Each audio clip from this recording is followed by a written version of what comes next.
नमस्कार. आज मी कुडकुडत्या थंडीमध्ये मस्त अशी भरपूर भाज्या वापरून शरीराला ऊर्जा देणारी बाजरीची खिचडी बनवणार आहे.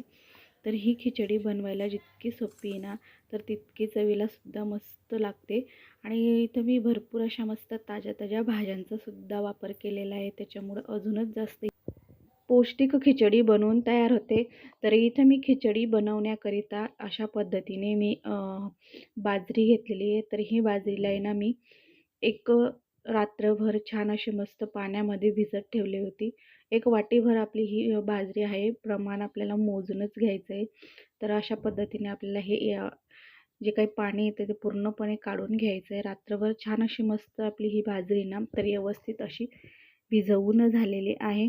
तर पूर्णपणे पाणी आपल्याला छान असं निथळून घ्यायचं आहे.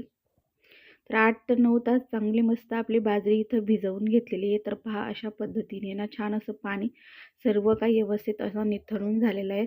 आता मी इथं एक रुमाल घेतलेला आहे. छान मस्त आपल्याला कॉटनचा रुमाल घ्यायचा आहे आणि त्याच्यावर आहे ना व्यवस्थित ही बाजरी पसरवून घ्यायची. म्हणजे जे काही एक्स्ट्राचं जे पाणी आहे ना ते पूर्णपणे आपल्याला ह्या बाजरीतून असं काढून घ्यायचं आहे. तर अर्ध्या तासासाठी छान आपली ही बाजरी ना मस्त अशा पद्धतीने इथं फॅनच्या खाली सुकवून घ्यायची. तर हे बघा अशा प्रकारे छान अशी ही बाजरी ना सुकून झालेली, हाताला अजिबात पाणी लागत नाही. व्यवस्थित अशी आपली ही बाजरी इथं सुकून झालेली आहे.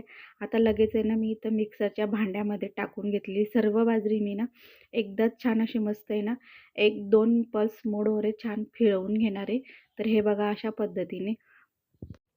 तर ही बाजरी दळत असताना जास्त आपल्याला बारीक अशी दळून घ्यायची नाही आहे. फक्त 4 ते 5 वेळेस मस्त अशी पल्स मोडवर आहे ना फिरवून घ्यायची आहे.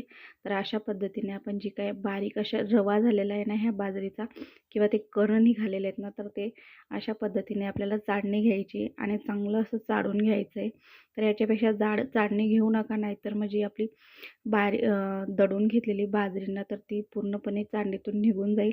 तर हे बघा अशा पद्धतीने आपल्याला व्यवस्थित असं बारीक काढून घ्यायचं आहे आणि मस्त अशी आपली ही बाजरी इथं तयार झालेली आहे खिचडी करण्यासाठी. आता लगेचच इथे ना मी खिचडी तयार करून घेते. त्याकरिता इथे मी एक मोठा चमचाभर आहे ना कुकरमध्ये तूप टाकून घेतलेलं आहे.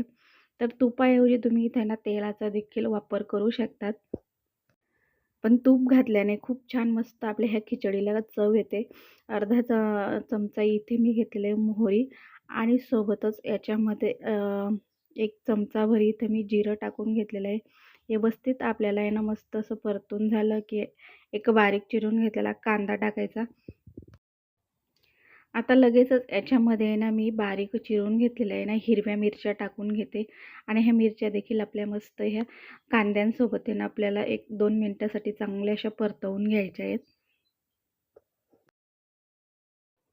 आता लगेचच याच्यामध्ये ना मी अद्रक लसूणची पेस्ट टाकून घेणार आहे. तर तुम्ही अद्रक लसूण बारीक चिरून सुद्धा याच्यामध्ये टाकू शकतात. त्याच्याने सुद्धा छान अशा आपल्या ह्या खिचडीला ना चव येते. तर हे कांदा लसूण चांगलं असे परतून याच्या पूर्णपणे आपल्याला ना कच्चेपणा निघुस्तोपर्यंत व्यवस्थित असं आहे ना परतवून घ्यायचं आहे. आता सोबतच याच्यामध्ये ना मी मिरची पावडर टाकून घेणार आहे. तर इथे मी ना हिरवी मिरचीचा सुद्धा वापर केलेला आहे.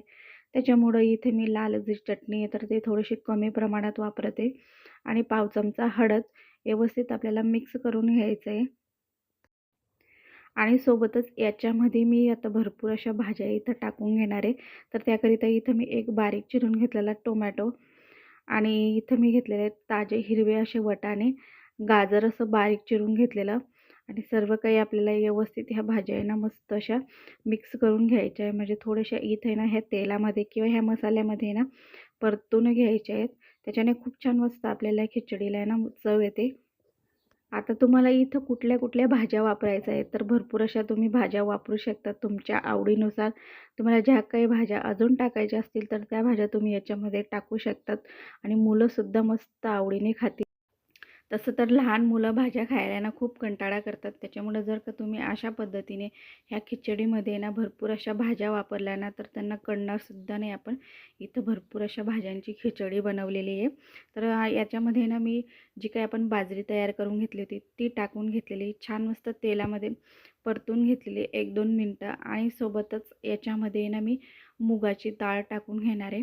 तर जितके पण बाजरी घेतली ना त्याची निम्मे आपल्याला मुगाची डाळ घ्यायची आहे आणि ती चांगली स्वच्छ इथं मी धुवून आणि मस्त आपल्याला इथं या भाजरींसोबत व्यवस्थित अशी परतवून घ्यायची आहे. आता याच्या आपल्या खिचडीमध्ये ना पाणी टाकून घ्यायचं आहे. तर इथे मी गरम पाण्याचा वापर करते आणि ज्या वाटीने मी इथं बाजरी मोजून घेतली होती ना, तर त्याच वाटीने 2 वाट्या गरम पाणी करून घेतलं होतं आणि मग ते आपल्याला याच्यामध्ये टाकायचं आहे. सोबतच याच्यामध्ये चवीपुरतं मीठ देखील इथं मी टाकून घेतलेलं आहे आणि वरून आपल्याला मस्त ताजी हिरवीगार बारीक चिरून घेतलेली कोथिंबीर टाकायची आणि व्यवस्थित असं मिक्स करायचं आहे. आणि जी काही खिचडीला आहे ना आपल्याला एक मस्त अशी उकळी येऊ द्यायची आहे आणि मग आपण इथं कुकरचं झाकण लावून घेणार आहे. आता इथं सगळ्यात शेवटी ना इथं मी एक छोटा चमचाभर आहे ना गरम मसाला टाकून घेणार आहे. जर तुम्हाला गरम मसाला आवडत नसेल तर नाही वापरला ना तरीसुद्धा चालेल आणि व्यवस्थित मिक्स करून घ्यायचं आहे. तर पाहू शकता छान अशी मस्त आपल्या ह्या खिचडीला आहे ना व्यवस्थित उकळी आलेली आहे. आता मी कुकर बंद करून घेणार आहे. मोठ्या गॅसवर आपल्याला कुकरची एक शिट्टी करून घ्यायची आहे आणि एक शिट्टी झाली ना लगेचच आपल्याला काय करायचं आहे गॅस कमी करायचा आहे आणि कमी गॅसवरच आपल्याला 7 ते 8 मिनिटासाठी चांगली अशी खिचडी ना शिजवून घ्यायची आहे.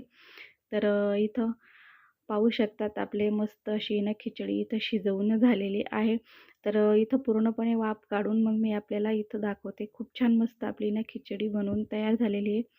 जास्त अशी कोरडीसुद्धा झालेली नाही किंवा जास्त पातळसुद्धा झालेली नाही. अगदी परफेक्ट आपली इथं आहे ना खिचडी बनवून तयार झालेली आहे. जर का तुम्हाला इथं कोरडी आवडत असेल तर तुम्ही पाण्याचा कमी वापर करा किंवा जास्त तुम्हाला सैलसर हवी असेल ना तर पाणी थोडंसं जास्त वाढवून घ्या.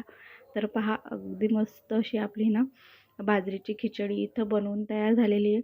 चव मात्र खूप छान मस्त चवीला लागते ही खिचडी. आणि थंडीत आहे ना बाजरी खाणं खूप छान असतं, शरीराला फायदेशीर राहतात. त्याच्यामुळे ना तुम्ही भरपूर असे वेगवेगळे बाजरीचे पदार्थ बनवून खातात. पण अशा पद्धतीने मस्त थंडीमध्ये 1-2दा तरी ना मस्त अशी खिचडी बनवून खायला पाहिजे.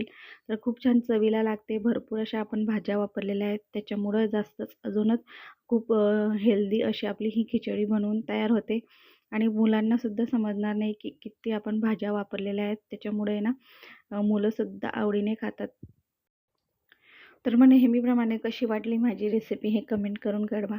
आणि जर का तुम्हाला माझी रेसिपी आवडली असेल तर एक लाईक करा आणि माझ्या चॅनलवर नवीन असाल तर चॅनलला सबस्क्राईब देखील करा.